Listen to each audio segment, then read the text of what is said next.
Miss Cycle here.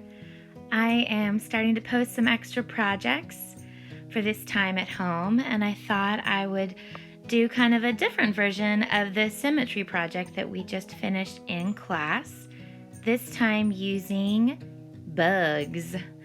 So for this project, you're going to need a few materials. You're going to need 2 pieces of paper. They just need to look different. I'm using an old calendar and a piece of black paper, but you could just use 2 different pieces of paper that you find around your house. You're going to need something to write with, a pen or a marker, a pair of scissors, and then either glue, tape, or a glue stick. Any one of those will work. I'm also using a hole punch, but you don't have to have one. So I would say it would help to take a look at some bugs to start with, and maybe even to practice drawing these just on a plain white sheet of paper. Looking at how they look symmetrical means that you could draw a line down the middle and they would have 2 sides that reflect across that line of symmetry. I'm going to start with my 2 sheets of paper. I'm going to go ahead and cut out this page from the calendar. I liked it because it had 2 different colorful images on the sides. But again, you could just use a piece of white paper for this part. I want to trim it down so it's a smaller rectangle that will go in the middle of my other sheet of paper. And it's kind of guess and check. Try it out. That might be a little too big, so I'm going to trim it down even more.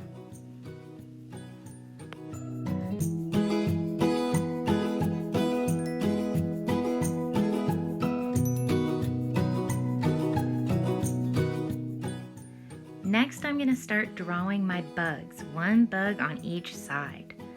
I'm only going to draw half the bug because by cutting it out and using the negative space along with my line of symmetry, I will create the whole bug shape. I'm doing kind of a beetle. And I'm remembering to not make those legs too skinny because everything that I draw, I'm going to have to cut out. I'm going to turn my paper, do a little ant, a round head, an oval midsection, and that pointy little backside. Next, I'm going to do a butterfly. Butterflies are pretty simple ones, so if you're a little overwhelmed by the shapes of some of these other bugs, think about the letter B for a butterfly. And last but not least, my ladybug, and I'm going to use my hole puncher for those little dots. If you don't have a hole puncher, you can just leave them out. Next is cutting. I'm going to do my best to cut out my bugs in one smooth cut, remembering that I can't really trim them. So if I end up cutting them out and they look all wonky-doodle, they're just going to be wonky-doodle bugs, and that's okay. I can't make any little extra snips once I cut that first piece of my bug out because it needs to fit back together like a puzzle so it can flip across that line of symmetry. I'm going to set that piece to the side while I cut out my other bugs. And if you're cutting and you're like, man, bug legs are too hard to cut out, just chop them off.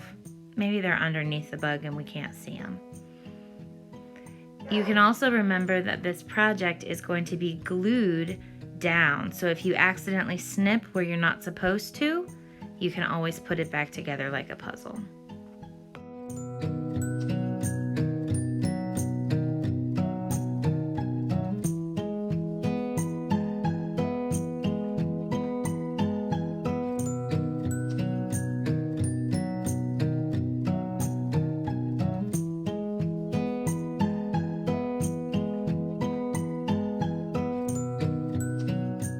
Now that I've got all of my bugs cut out, I'm going to line that, what used to be a rectangle, back up into the middle of my paper and put all my bugs back together like a puzzle, almost like you can't even tell that they're cut out. The bugs are going to then flip across that line of symmetry. Each side of my rectangle becomes a line of symmetry to make the complete bug. If you're really paying attention to details, those little tiny corners of the bug paper should line up with the missing corners. I could decide which way I wanted my paper to go because my paper was two-sided, but I like it this way. Now I'm going to use that hole punch to go ahead and punch out those spots on my ladybug. Completely optional. I just happened to have one, so I decided to try it out. And I had to figure out where my holes are. There they are.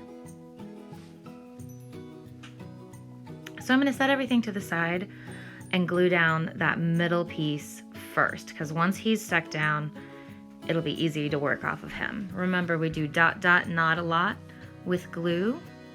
So I'm kind of tapping that orange nose to my glue, getting all those pieces that might try to fold up. I want all of it to try to stick down as nicely as possible. And if you get a little extra little glue sticking on the side, I just kind of wipe it away.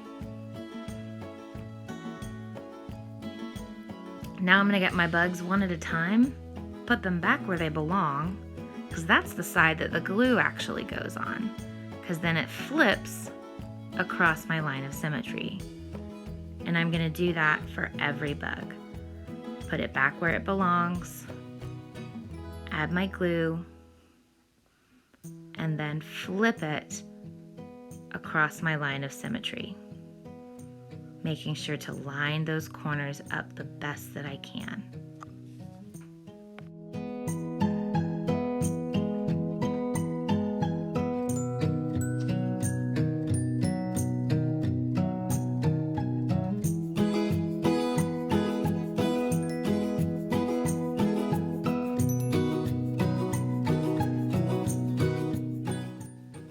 Last but not least, my little ladybug. And I'm gonna try my best to do something with these tiny little dots, trying to line them up across that line of symmetry where they would be, as if half of that ladybug was looking into a mirror. And it's not gonna be perfect, and they might stick to my finger and make me a little crazy, but that's okay. And that's it. That's our Symmetry Bug project. If you're one of my students or friends, I would love to see what you have made. You can send it to me through email. And I hope you guys keep making art, and I will see you soon.